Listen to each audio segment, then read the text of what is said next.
Hello students, आपका मेरे channel smart study में स्वागत है। स्टूडेंट्स, आज हम क्लास 6 का चैप्टर 2 भोजन के घटक को समझेंगे और इसको अच्छे से इसके क्वेश्चन आंसर भी करेंगे। तो आइए शुरू करते हैं आज का चैप्टर शुरू करने से पहले प्लीज़ मेरे चैनल को सब्सक्राइब कर दीजिए। तो आइए देखते हैं आज का चैप्टर। अध्याय 1 में हमने उन खाद्य पदार्थों की सूची बनाई जिन्हें हम खाते हैं। हमने चैप्टर 1 का जो वीडियो बनाया था बेटा, उसमें हमने देखा था कि हमने अलग अलग खाद्य पदार्थ की सूची बनाई थी जो हम खाते हैं। भारत में विभिन्न भागों में खाए जाने वाले भिन्न भिन्न व्यंजनों के बारे में हमने बताया था, इन्हें मानचित्र में अंकित किया था। यह हम पिछले चैप्टर में कर चुके हैं। एक प्रकार के भोजन में चपाती, दाल, बैंगन का भरता हो सकता है तो दूसरे में चावल, सांभर, भिंडी हो सकती है। इसके अतिरिक्त अन्य भोजन में अप्पम, मछली या सब्जियां भी हो सकती है। तो भोजन विभिन्न प्रकार के हो सकते हैं बेटा, अलग अलग तरह के भोजन हो सकते हैं। क्रियाकलाप नंबर 1, आमतौर पर हमारे आहार में अन्न से बना कम से कम एक व्यंजन होता है, जैसे कि रोटी, चावल, ये क्या है, अन्न है, इनसे बना हुआ एक व्यंजन होता है। और दूसरे खाद्य पदार्थों में दाल, मांस से बना कोई व्यंजन, सब्जी हो सकती है। इसमें दही, मट्ठा, अचार भी शामिल हो सकता है। ठीक है, आगे देखो क्या कहा गया है, हो सकते हैं। इस तरह आहार के कुछ अन्य उदाहरण सारणी 2.1 में दिए गए हैं। अध्याय 1 में प्रस्तावित किए क्रियाकलाप नंबर 2 में आपके द्वारा सारणी दर्शाए गए व्यंजन छाटिए। इस सूची में कुछ अन्य व्यंजन जोड़िए और सारणी 2.1 के दर्शाई गई विधि द्वारा पूरा कीजिए। देखो करना क्या है बेटा, आप क्या खाते हैं, किस तरह से खाते हैं भोजन, क्या भोजन आप अपने मतलब आप शाकाहारी, आप मतलब मांस खाते हैं, अंडा खाते हैं, इस तरह से आपको अलग अलग तरह के भोजन के बारे में यहाँ पर बताना है। कभी कभी हम अपने भोजन में वस्तुएं व्यंजनों को नहीं ले पाते। यदि हम यात्रा कर रहे होते हैं तो हम वही खा पाते हैं जो रास्ते में उपलब्ध होता है। देखो हमारी डाइट जो है फिक्स नहीं है, मतलब हम ऐसा नहीं है कि रोटी ही खानी है, एक ही चीज़ हम खा रहे हैं। जैसे हमारे पास सुविधा होती है हम उसके अनुसार क्या करते हैं, भोजन को खा पाते हैं। हम में से कुछ लोगों के लिए यह संभव नहीं हो पाता कि हर इस तरह के विविध व्यंजन हर समय खा सके। मतलब देखो हर लोगों के लिए पॉसिबल नहीं है कि वो हर तरह का खाना रोज़ अलग अलग तरीके का खाना खा सके, या जो भी अवेलेबल है वो वही खा सकता है। आहार में विभिन्न खाद्य पदार्थों के इस तरह का वितरण कोई ना कोई आधार होना चाहिए। क्या हमारे शरीर को विशेष प्रयोजन के लिए विभिन्न प्रकार के भोजन की आवश्यकता होती है? क्या आपको हमेशा दाल और रोटी दे दे तो क्या आप खा पाएंगे? एक तो देखो हम वैसे भी नहीं खा पाएंगे, और उससे हमारे शरीर की जो ज़रूरतें हैं वो भी पूरी नहीं हो पाएंगी। विभिन्न प्रकार के खाद्य पदार्थों में क्या होता है, देखिए हम जानते हैं कि प्रत्येक व्यंजन एक या अधिक प्रकार की कच्ची सामग्री से बना होता है। जो भोजन है वो कच्ची सामग्री से, हमने पिछली वर्कशीट में देखा था या पिछले चैप्टर में हम कहेंगे कि देखा था कि किस तरह से भोजन जो कच्चे पदार्थ से बना हुआ था। जैसे चावल है तो चावल कच्चे चावलों से बना है, उसको बॉयल करके बनाया गया है ना। तो इसी तरह से देखो अलग अलग राज्य में यहाँ पे कुछ भोजन दिए गए हैं, जैसे कि पंजाब में मक्के की रोटी, राजमा, सरसों का साग, दही और घी। आंध्र प्रदेश में चावल, अरहर की दाल, है ना, कुरुंदू, मट्ठा, घी, अचार। इसी तरह से दिल्ली में हम कहते हैं छोले भटूरे, छोले से बना है ना, और मैदा से बना है। इसके अलावा इस तरह से सब्जियां कौन सी होगी, भटूरे छोले यहाँ पे सब्जियां होगी, भटूरे यहाँ पे मैदा से बना हुआ। तो इस तरह से अलग अलग राज्य की आप नॉलेज लेने की कोशिश कीजिए कि उस राज्य में कौन सा खाना बनाया जाता है। ठीक है, तो जो खाना है वो हमें मिलता किससे है? हमने पिछले चैप्टर में देखा था कि खाना हमें जंतुओं से या पौधों से मिलता है। इस कच्ची सामग्री के संगठन में क्या है?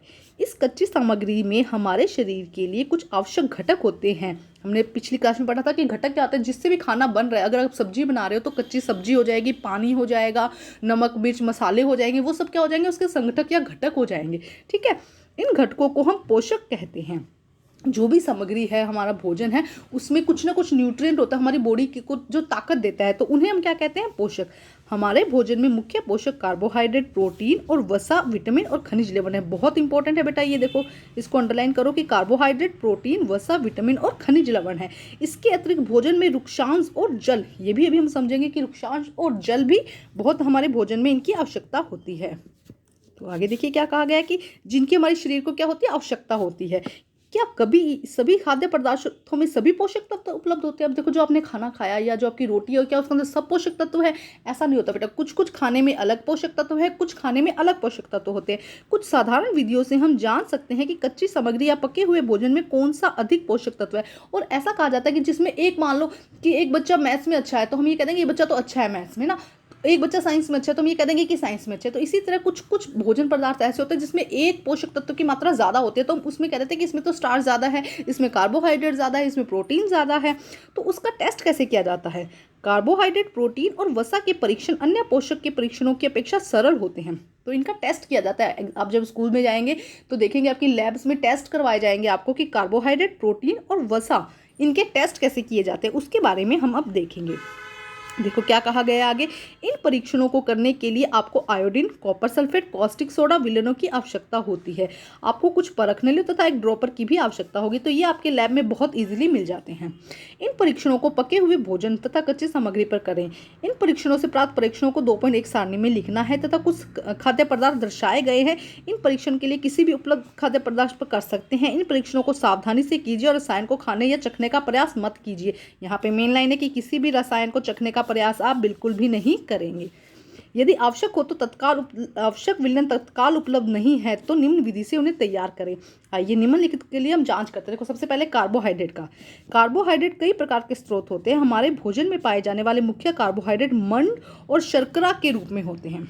ठीक है, किसी खाद्य पदार्थ में मंड है तो इसका आसानी से परीक्षण कर सकते हैं। देखो यहाँ पे कुछ दिया गया है, ये आपको लैब में इजीली मिल जाता है। आयोडीन मिल जाएगा, कॉपर सल्फेट मिल जाएगा, कास्टिक सोडा, ये आप जब भी प्रैक्टिकल करवाएंगे ना आपको तो इजीली मिल जाता है। तो किस तरह से टेस्ट करते हैं हम उसके बारे में देखते हैं। सबसे पहले मंड या कार्बोहाइड्रेट का टेस्ट। ठीक है, परीक्षण के लिए खाद्य पदार्थ या कच्ची सामग्री की अल्प मात्रा लीजिए, उसमें तनो आयोडीन विलयन कि 2-3 बूंदे डालिए। खाद्य पदार्थ के रंग में परिवर्तन को देखिए, जैसे कि आलू में क्या होता है, कार्बोहाइड्रेट होता है।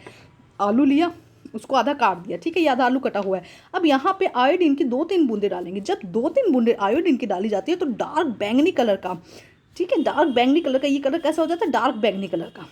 इसका मतलब कि जो आयोडीन के साथ कार्बोहाइड्रेट क्रिया करके बैंगनी रंग बना देता है, तो ये क्या हो जाएगा, ये हो जाएगा हमें कार्बोहाइड्रेट का पता लगाएगा कि यहाँ पे कार्बोहाइड्रेट है। देखो यहाँ पे किया भी गया है, ये आयोडीन सॉल्यूशन है, ये आलू पे जब डाला तो डार्क बैंगनी कलर का ये हो जाता है।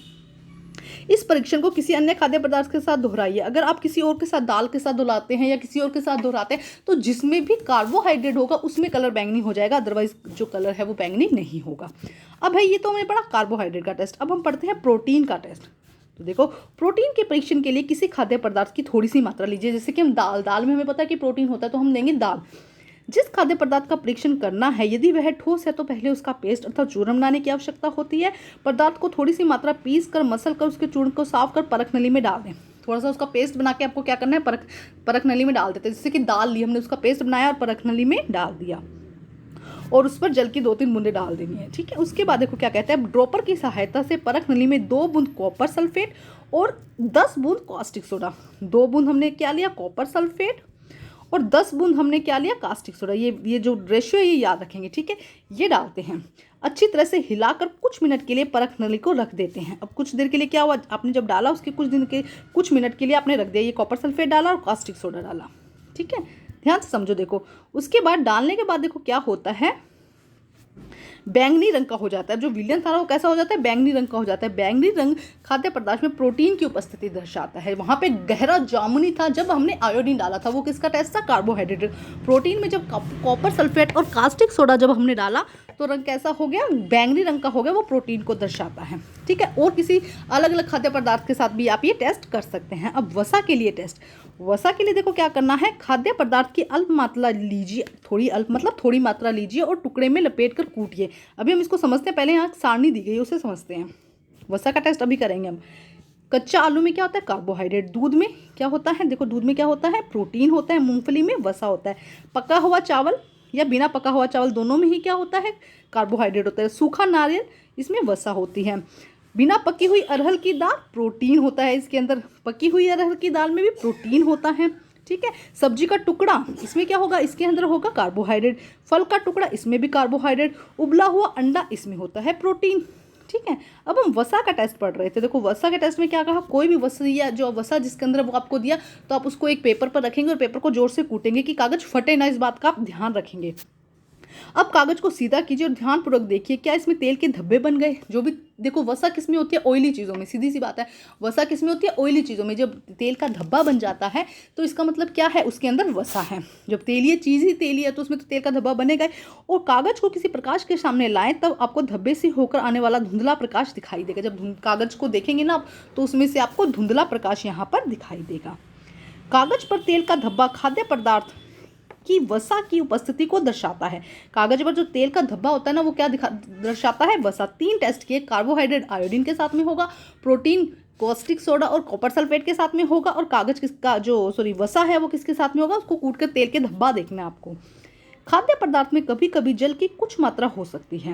इस दशा में इन पदार्थों को कागज पर धीरे धीरे रगड़िए और समय से कागज को सुखा दीजिए ताकि खाद्य पदार्थ में जो जल आया है वह सूख जाए। इसके बाद यदि कागज पर तेल का धब्बा न रहे तो पता चल जाएगा कि वसा है। अब देखो, जरूरी नहीं है कि सिर्फ वसा हो, कई बार पानी का भी धब्बा लग सकता है। खाद्य पदार्थ में जल भी होता है ना, तो वो आप सुखा कर देखेंगे तो पता चल जाएगा। ये परीक्षण क्या दर्शाते हैं? क्या वसा, प्रोटीन, मन इन सभी पदार्थों में उपस्थित था जिसका आपने परीक्षण किया? क्या एक खाद्य पदार्थ में एक से अधिक पोषक तत्व हो सकते हैं? बिल्कुल हो सकते हैं बेटा, एक से अधिक पोषक तत्व, लेकिन जिसकी मात्रा ज़्यादा होती है हम उसी का नाम दे देते हैं कि इसके अंदर तो कार्बोहाइड्रेट है। क्या आपने कोई ऐसा खाद्य पदार्थ पाया है जिसमें एक से अधिक पोषक तत्व उपस्थित ना हो? बेटा सबके अंदर जब मिलता है ना, जो कॉम्बिनेशन बनता है तो सबके सब बहुत सारे पोषक तत्व होते हैं। इनमें से 3 पोषक तत्व कार्बोहाइड्रेट, प्रोटीन और वसा के खाद्य पदार्थों का परीक्षण किया था हमने, अभी समझा था इसको। लेकिन विटामिन और खनिज लवण जैसे अन्य पोषक तत्व हमारे खाद्य में उपस्थित रहते हैं। इन सभी पोषकों को हमें इन सब पोषकों की हमारे शरीर को क्या होती है? आवश्यकता होती है। अब देखिए 2.2 में क्या कहा गया है? विभिन्न पोषक तत्व हमारे शरीर के लिए क्या करते हैं। अब हम ये कहते हैं कि पौष्टिक भोजन है वो खाओ, उससे करते क्या है हमारे शरीर में? ये बहुत इंपॉर्टेंट टॉपिक है बेटा। कार्बोहाइड्रेट मुख्य रूप से हमारे शरीर में ऊर्जा प्रदान करता है। देखो यहाँ पे अंडरलाइन करते जाइएगा उस लाइन को ना। कार्बोहाइड्रेट क्या करता है? ऊर्जा देता है। वसा से भी हमारे शरीर को ऊर्जा मिलती है। वास्तविकता यह है कि कार्बोहाइड्रेट की तुलना में वसा की समान मात्रा हमें अधिक ऊर्जा देती है। देखो यहाँ पे एक चीज़ समझो, कार्बोहाइड्रेट हमने खाया और हमें एनर्जी मिल गई, ठीक है। कार्बोहाइड्रेट खाया और खाते ही एनर्जी मिल गई, जबकि वसा जब हम खाते हैं तो वो स्टोर हो जाती है और जब हमको उसकी ज़रूरत है तब हम उसका यूज़ करते हैं। यहाँ पे ये बात समझने वाली है, दोनों ही हमें एनर्जी देते हैं, लेकिन इंस्टेंट कौन देता है? जैसे आप ग्लूकोज पीते हो तो उसमें क्या होता है? इंस्टेंट शक्ति का मतलब कि उसके अंदर क्या दिया गया है? कार्बोहाइड्रेट दिया, अगर आपको फटाफट शक्ति मिल जाएगी। लेकिन जब हम ऑयली चीज़ें जो खाते हैं वो हमारे शरीर में क्या हो जाती है? स्टोर हो जाती है। उसी वजह से तो कहते हैं कि ऑयली चीज़ें खाने से मोटा हो जाता है। क्यों?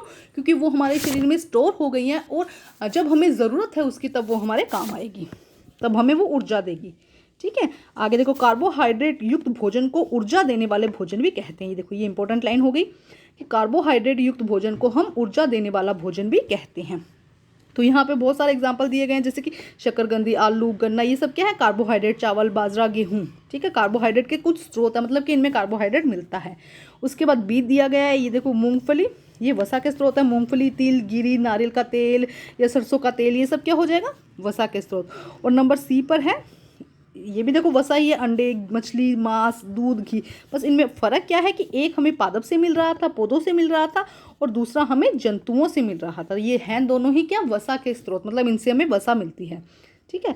आगे देखते हैं, देखो और डायग्राम ही डायग्राम है बहुत सारे। उसके बाद देखो सोयाबीन, मटर, गेहूँ, मूंग, तूर दाल, राजमा, ये सब क्या हमें देते हैं? मांस, मछली, पनीर, ये सब प्रोटीन के स्रोत है। जो पहले दिखाए वो जंतुओं, पादप के द्वारा था, और ये जंतुओं के द्वारा है। देखो चैप्टर बहुत लंबा हो जाएगा तो थोड़ा सा हम स्पीड में लेंगे इस चैप्टर को ना। आगे देखिए क्या कहा गया है, प्रोटीन की आवश्यकता। अब देखो हमने कार्बोहाइड्रेट और वसा की सुन ली, भी ऊर्जा देती है, लेकिन प्रोटीन की आवश्यकता शरीर की वृद्धि के लिए, और स्पेशली आप लोगों के लिए, जो आप छोटे बच्चे हो, आप लोगों को प्रोटीन की बहुत ज़्यादा ज़रूरत होती है, क्योंकि आपका शरीर ग्रोथ कर रहा है, वृद्धि कर रहा है, और स्वस्थ रहने के लिए ज़रूरी होती है। प्रोटीन भोजन को प्राय शरीर वर्धक भोजन कहते हैं। शरीर का वर्धन मतलब शरीर को बढ़ाता है ना, शरीर की ग्रोथ करता है, इसीलिए इसे शरीर वर्धक भोजन कहते हैं। विटामिन रोगों से हमारे शरीर की रक्षा करता है। विटामिन क्या करता है? रोगों से, हमारे शरीर के अलग अलग रोग होते हैं और जो भी बीमारियां होती हैं उससे हमें बचाने की कोशिश करता है। विटामिन हमारी आंखों, अस्थियों, दांत, मसूड़ों को स्वस्थ रखने में सहायता करता है। कई विटामिन भी कई प्रकार के होते हैं, आपने अलग अलग सुना होगा, vitamin K, vitamin B, vitamin A, vitamin C. तो विटामिन जो होते हैं वो अलग अलग होते हैं, A, B, C, D यहाँ पे दिया गया है, इनके समूह हैं। और इन सबको मिला दें, उसमें क्या होता है? उसे क्या कहते हैं? B complex. जब सबको मिला दिया जाता है तो उसको क्या कहा जाता है? B complex. विटामिन के समूह को विटामिन बी कॉम्प्लेक्स कहते हैं। हमारे शरीर में सभी प्रकार के विटामिन, देखो यहाँ पे दिया गया है, ये विटामिन ए के स्रोत हैं। देखो विटामिन ए कहाँ पे है? दूध में, मछली के तेल में। विटामिन बी कहाँ पे है? यकृत में या दालों में। उसके अलावा सी में देखो अमरूद, मिर्च के अंदर है। विटामिन डी कहाँ पे है? दूध के अंदर है, मछली के अंदर है। तो देखो क्या कहा गया है कि विटामिन की मात्रा, अल्प मात्रा हमारे शरीर, देखो जो हमने कार्बोहाइड्रेट, वसा, प्रोटीन, इनकी हमको ज़्यादा ज़रूरत होती है, लेकिन जो विटामिन है इनकी हमें कम ज़रूरत होती है, लेकिन ज़रूरत होती है। विटामिन, अब ये देखो बहुत इंपॉर्टेंट है, विटामिन ए हमारी आंखों और त्वचा को स्वस्थ रखता है। विटामिन सी हमारे रोगों से लड़ने में सहायता करता है। विटामिन डी हमारी अस्थियों और दांतों के लिए तथा कैल्शियम का उपयोग करने के लिए सहायता करता है। ध्यान से समझो, विटामिन ए हमारी त्वचा और आंखों के लिए, गाजर में क्या होती है, विटामिन ए होती है, इसीलिए क्या कहते हैं कि गाजर का जूस पियो, गाजर खाओ आंखों के लिए।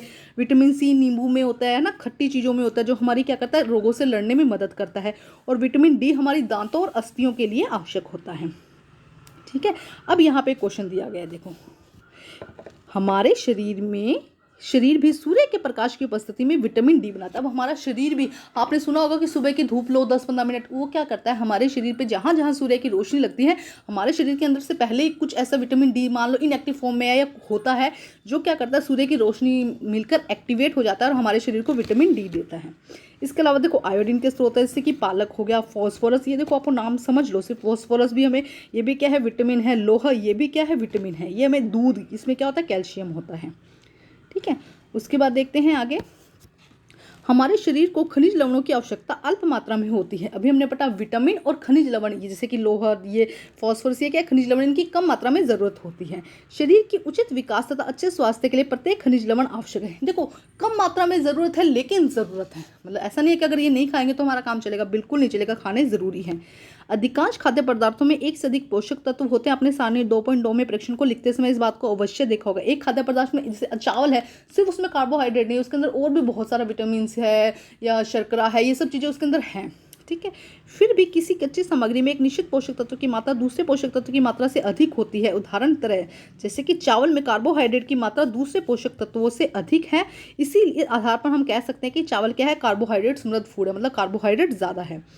पोषक तत्वों के अलावा हमारे शरीर में आहारी रेशे तथा जल की भी आवश्यकता होती है। देखो ये समझो क्या है, आहारी रेशे रुक्षांश के नाम से जाने जाते हैं। हमारे खाने में रुक्षांश की पूर्ति पादप उत्पादों से होती है। रुक्षांश के मुख्य स्रोत साबुत खाद्यान्न, दाल, आलू, ताजे चावल, फल, सब्जियां हैं। रुक्षांश हमारे शरीर को कई पोषक प्रदान नहीं करता। ये देखो अभी हमने क्या कहा, हम जो भी खाते हैं उससे हमें एनर्जी मिलती है, लेकिन जो रुक्षांश है वो हमारे को किसी भी तरह का पोषक नहीं देते हैं। फिर भी यह हमारे शरीर के भोजन का आवश्यक अंग है। इसका आयतन बढ़ा देते हैं रुक्षांश बिना पचे भोजन को शरीर से बाहर निकालने में हमारी सहायता करता है। देखो सबसे इंपॉर्टेंट भाई, रुक्षांश की जो ज़रूरत है वो हमें पोषक तत्व तो दे ही नहीं रहा भाई, हमें कोई एनर्जी नहीं दे रहा, ना हमारे शरीर की वृद्धि में सहायता करता, लेकिन ये काम क्या करता है, जो भी हमारा शरीर से पच गया या जो बिना पचा पदार्थ है जो शरीर से बाहर निकालना है उसमें मदद करता है। इसलिए जैसे खीरा होता है ना, ये सब ज़्यादा खाने चाहिए। ये क्या है, इनमें रेश फाइबर्स होते हैं जो क्या करते हैं, हमारे शरीर के सिस्टम को ठीक बनाते हैं और जो भी बिना पचा हुआ भोजन है उसे हमारे बॉडी से बाहर निकालने में मदद करते हैं। अब आगे देखते हैं क्या कहा गया है। अब जल की पूछते हैं, अभी जल क्यों जरूरी है। जल भोजन में उपस्थित पोषकों की अवशोषित करने में हमारे शरीर की सहायता करता है। जितना भी हमने खाया है ना, हमारे वो तो पेट में चला गया, पेट से हमारे पूरे शरीर में जाना है, तो वो अवशोषित करना और उसको एक जगह से दूसरी जगह पहुंचाना, उसके में पोषकों को अवशोषित करने का काम कौन करता है, जल करता है। यह कुछ अपशिष्ट पदार्थों जैसे कि मूत्र अथवा पसीने के द्वारा शरीर से बाहर निकालने में सहायता करता है। और जो कुछ अपशिष्ट पदार्थ हैं हमारी बॉडी में जो टॉक्सिक बन रहे हैं ना, उनको बाहर निकालने का काम या तो मूत्र के द्वारा या पसीने के द्वारा बाहर करता है। ठीक है, सामान्यतः हमारे शरीर में जितने जल की आवश्यकता होती है वह हमें उन वस्तुओं से प्राप्त होता है जो हम द्रव रूप में लेते हैं, जैसे कि पानी पीते हैं ना, पानी, दूध, चाय आदि। इसके अतिरिक्त जो भी हम भोजन पकाते हैं उसमें भी पानी का प्रयोग किया जाता है। आइए देखिए क्या कोई अन्य स्रोत भी हमें जल प्रदान करता है। तो सोचो कोई है ऐसा स्रोत, जैसे कि आपने टमाटर खाया, नींबू खाया, तो क्या हुआ, नींबू का रस लिया तो वो क्या है, लिक्विड फॉर्म में है ना। एक टमाटर अथवा नींबू जैसा कोई फल ले, इसे छोटे छोटे हिस्सों में काट ले। क्या ऐसे करते समय आपके हाथ गीले होते हैं? जबकि आपके घर में किसी फल या सब्जी को काटा, छिला या मसाला जाता है तो ध्यानपूर्वक उसका निरीक्षण कीजिए। ऐसा करते समय आपको किसी ताजे फल सब्जी के बारे में पता चलेगा कि इसके अंदर पानी है या नहीं। आपने नींबू को काटा तो क्या हुआ, उसके अंदर पानी आया ना, तो ऐसे ही हमें पानी एक्स्ट्रा भी मिलता रहता है। हम देखते हैं कि कई खाद्य पदार्थों में जल होता है। कुछ सीमा तक हमारे शरीर में आवश्यक जल की पूर्ति इसी जल से होती है। इसके अतिरिक्त कई खाद्य पदार्थों को पकाते समय उनमें जल डाला जाता है। अब है संतुलित आहार, सबसे इंपॉर्टेंट टॉपिक कि संतुलित आहार क्या होता है। देखो हमारे शरीर में हमने पता कर लिया कि अलग अलग पोषक तत्वों की आवश्यकता होती है, तो उन सब पोषक तत्वों को मिलाकर एक आहार बनाया जाए जिससे कि हमारे शरीर की सारी आवश्यकताएं पूरी हो जाए, उसे हम क्या कहते हैं, संतुलित आहार। सामान्यतः पूरे दिन में जो कुछ हम खाते हैं उसे आहार कहते हैं। जो भी हमने दिन में खाया उसे हमने क्या कहा, आहार कहा। हमारे शरीर की वृद्धि और स्वास्थ्य को बनाए रखने के लिए हमारे शरीर में आहार वे सभी पोषक तत्व उचित मात्रा में होने चाहिए जिसकी हमारे शरीर को आवश्यकता है। कोई भी पोषक तत्व में न तो अधिक हो, मतलब पोषक तत्व बहुत ज़्यादा अमाउंट में हो, न ही बहुत कम हो। हमारे शरीर में पर्याप्त मात्रा में वृक्षांश और जल भी होना चाहिए। इस प्रकार के आहार को हम संतुलित आहार कहते हैं। बहुत इंपॉर्टेंट क्वेश्चन है कि ऐसा आहार जिसके अंदर सभी पोषक तत्व मौजूद हों। एकदम इजी डेफिनेशन है कि ऐसा आहार जिसमें सभी पोषक तत्व मौजूद हों उसे हम क्या कहते हैं? संतुलित आहार कहते हैं। अब देखिए आगे क्या कहा गया है। क्या आप सोचते हैं कि प्रत्येक आयु वर्ग के लोगों को एक ही प्रकार के आहार की आवश्यकता होती है? क्या आप यह सोचते हैं कि हमारा संतुलित आहार हमारे शरीर के कार्य पर निर्भर करता है? देखो बिल्कुल। अब एक बुजुर्ग व्यक्ति है, वो शारीरिक काम कम करता है, उसे क्या है? ऊर्जा वाले कम भोजन की आवश्यकता है। जबकि एक बच्चा जो है उसे ग्रोथ करता है, उसे प्रोटीन वाले फूड की आवश्यकता है ना। तो हर एक एज ग्रुप के अकॉर्डिंग और हर एक व्यक्ति किस तरह का काम करता है उसको उसकी फूड की ज़रूरत उसके अनुसार होती है। एक सप्ताह की अवधि में आपने जो भी खाते हैं उसका एक चार्ट तैयार कीजिए और जांचिए कि प्रतिदिन आप क्या खाते हैं और उसमें कितने पोषक तत्व उपस्थित हैं। ठीक है, आगे देखिए क्या कहा गया है। दालें, मूंगफली, सोयाबीन, अंकुरित बीज, किण्वित भोजन, आटे का मिश्रण, केला, पालक, सत्तू, गुड़, उपलब्ध सब्जियां, इसी प्रकार सभी अन्य भोजन कई प्रकार उपलब्ध कराते हैं। इसीलिए कोई भी व्यक्ति अल्प व्यय में इन संतुलित आहार को खा सकता है। इसके लिए जरूरी नहीं है कि आपको संतुलित भोजन खाना है तो आपको महंगा खाना या अच्छा खाना खाना होगा। हर एक देखो, दालों में मूंगफली में बहुत ज़्यादा क्या होता है? प्रोटीन होता है। मूंगफली में वसा होता है, सोयाबीन में प्रोटीन होता है ना। तो हम इजीली खा सकते हैं सब चीज़ें ना, और खाने भी चाहिए। अब देखो यहाँ पे पहेली क्या पूछती है। पहेली यह जानने के लिए उत्सुक थी कि क्या जंतुओं के भोजन से भी हमें अवयव होते हैं? क्या उन्हें भी संतुलित भोजन की आवश्यकता होती है? देखो, क्या आप जानते हैं कि देखो क्या कह रहे हैं कि जो जंतु खा रहे हैं उन्हें भी संतुलित, बिल्कुल। देखो संतुलित भोजन क्या है? संतुलित भोजन से आपकी ग्रोथ अच्छी होगी, तो सबके लिए संतुलित भोजन आवश्यक है। छिलका उतार देने से पकाते समय कुछ पोषक तत्व नष्ट हो जाते हैं। देखो कच्ची सब्जियां खाएंगे तो ज़्यादा हमें पोषक तत्व मिलेंगे, जबकि हम बॉईल कर देते हैं तो बहुत सारे पोषक तत्व नष्ट हो जाते हैं। इसी तरह छिलका उतार कर यदि सब्जी और फलों को धोया जाता है तो ये संभव है कि बहुत सारे विटामिन नष्ट हो जाएंगे। धोएंगे ना, छिलका उतारने के बाद क्या होंगे? बहुत सारे विटामिन नष्ट हो सकते हैं। सब्जी और फलों की त्वचा में कई महत्वपूर्ण विटामिन और खनिज लवण होते हैं। जैसे कि गाजर है, गाजर की जो छिलके हैं ना उसके अंदर बहुत सारे विटामिन होते हैं। टमाटर के छिलकों में ना, और खीरों के छिलकों में, तो ये क्या करते हैं? हम इनको छील देते हैं तो इससे क्या होता है? बहुत सारे विटामिन यहाँ निकल जाते हैं। बार बार धोने से भी क्या हो जाता है? उनमें खनिज लवण या जो विटामिन है वो क्या होने के अलग हो जाते हैं। हम सभी जानते हैं कि पकाने के बाद भोजन का स्वाद बढ़ता है और इसमें पचाने में भी आसानी होता है। देखो, एक कच्चा भोजन चबाने में, जो पचाने में थोड़ी सी मुश्किल होती है, लेकिन पका हुआ भोजन इजीली पच जाता है। और साथ साथ पकाने में कुछ पोषक तत्वों की हानि भी हो जाती है। ये बात भी देखो, कुछ फ़ायदा है तो कुछ नुकसान भी है। यदि भोजन पकाने में अत्यधिक जल का उपयोग किया जाता है तो बाद में उसे फेंक दिया जाता है तो कई लाभदायक प्रोटीन और खनिज लवणों की भी हानि हो जाती है। देखो अब क्या है कि आपने भोजन पकाया, जैसे कि चावल बनाए, चावल को पानी में क्या करते हैं? बॉईल किया जाता है और उस पानी को फेंक दिया जाता है। तो जितना भी प्रोटीन उसके अंदर, चावल के अंदर कार्बोहाइड्रेट है, वो तो उस पानी में आ गया और उसको फेंकने से वो कार्बोहाइड्रेट बाहर निकल गया। पकाने में विटामिन सी आसानी से गर्मियों में नष्ट हो जाता है। अब जैसे कि आपने दाल बनाई, दाल में आपने पकती हुई दाल में उबल रही है, तड़का भी लगा दिया और उसमें नींबू डाल दिया, तो आपने तो विटामिन सी डाला, लेकिन जब उसको गर्म कर रहे हैं तो उससे क्या होगा? उसका टेस्ट, जो उसका विटामिन सी है वो क्या हो जाएगा? नष्ट हो जाएगा। क्या यह उचित नहीं होगा कि हम अपने आहार में फल और कच्ची सब्जियों को भी सम्मिलित करें? मतलब कि सैलेड ज़रूर खाना है, ठीक है। जो सलाद हम खाते हैं ना वो बहुत ज़्यादा ज़रूरी है। बूझों ने सोचा कि हर समय वसा युक्त खाना ही सर्वोत्तम भोजन है। एक कटोरी कार्बोहाइड्रेट युक्त भोजन की अपेक्षा एक कटोरी वसा युक्त भोजन अधिक ऊर्जा देगा। क्या ऐसा नहीं होता? अतः उसने तली हुई चीज़ों को, समोसा, पूड़ी, मलाई, रबड़ी, पेड़ा आदि प्रचुर वसा युक्त भोजन ही खाया। इसके बाद कुछ भी नहीं खाया। उसने क्या कहा? वो जो वसा वाले भोजन थे, जितना भी ऑयली फूड था उसने वो खाया। क्या आप सोचते हैं कि वह ठीक था? क्या उसने सही किया?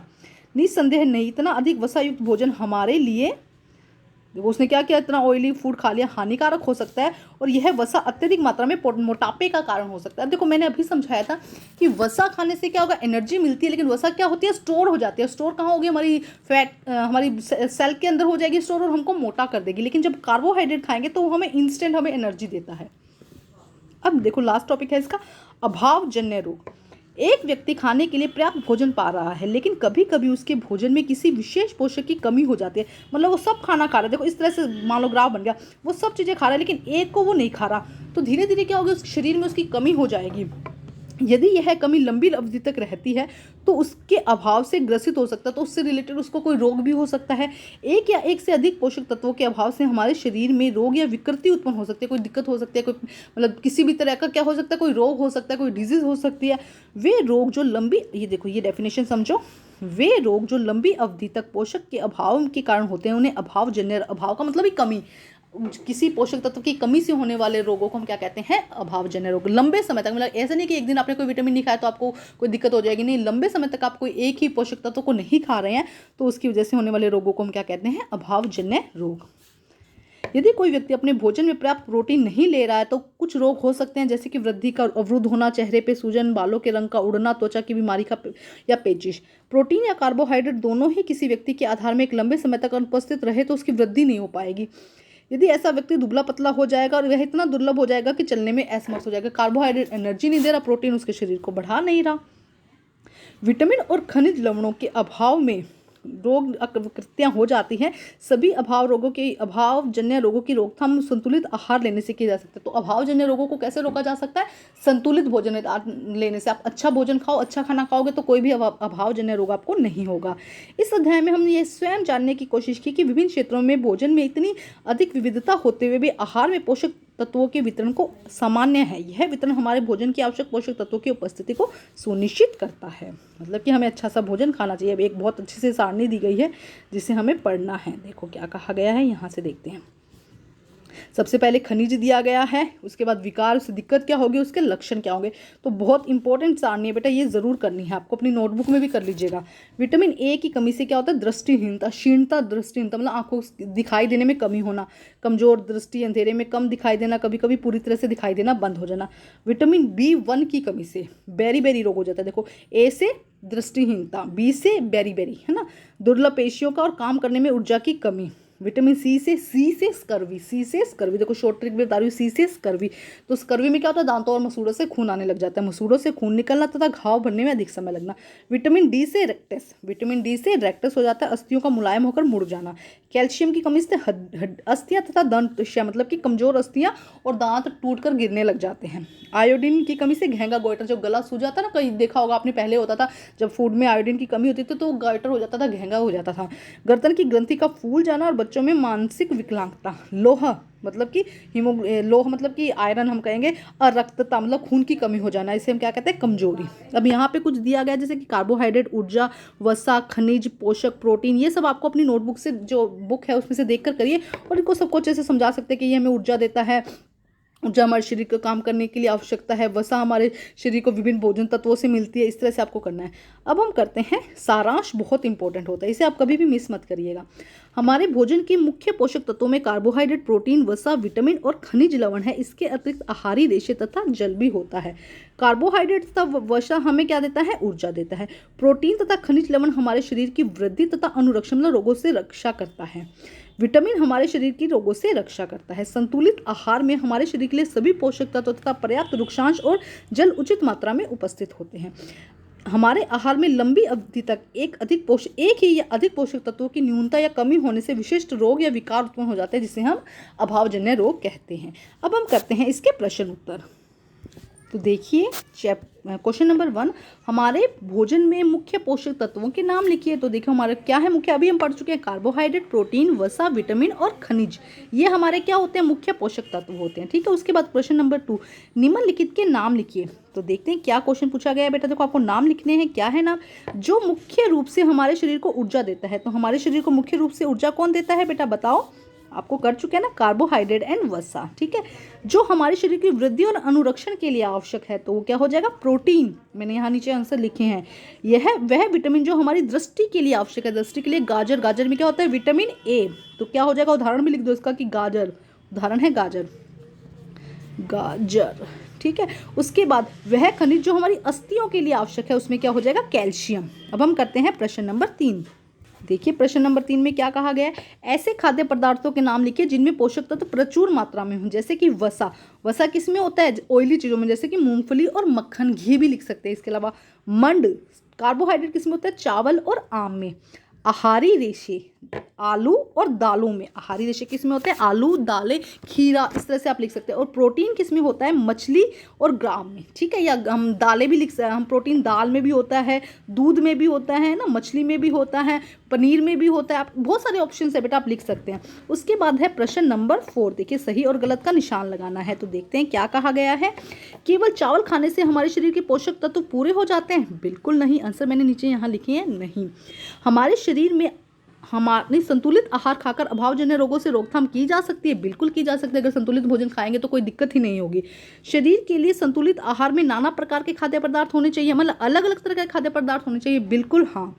सभी पोषक शरीर को सभी पोषक तत्व उपलब्ध कराने के लिए मांस पर्याप्त है? सिर्फ मांस से नहीं होगा बेटा, बहुत सारा खनिज लवण जल हमें चाहिए इसके अंदर। ठीक है, अब करते हैं क्वेश्चन नंबर 5। आंसर यहाँ पे किए हुए बेटा। ठीक है, अब देखते हैं डैश विटामिन डी के अभाव से होता है, तो रिक्टेस विटामिन डी के अभाव से होता है। डैश की कमी से बेरी बेरी रोग होता है, बेरी से बी, तो क्या बनेगा? विटामिन B1 की कमी से बेरी बेरी रोग होता है।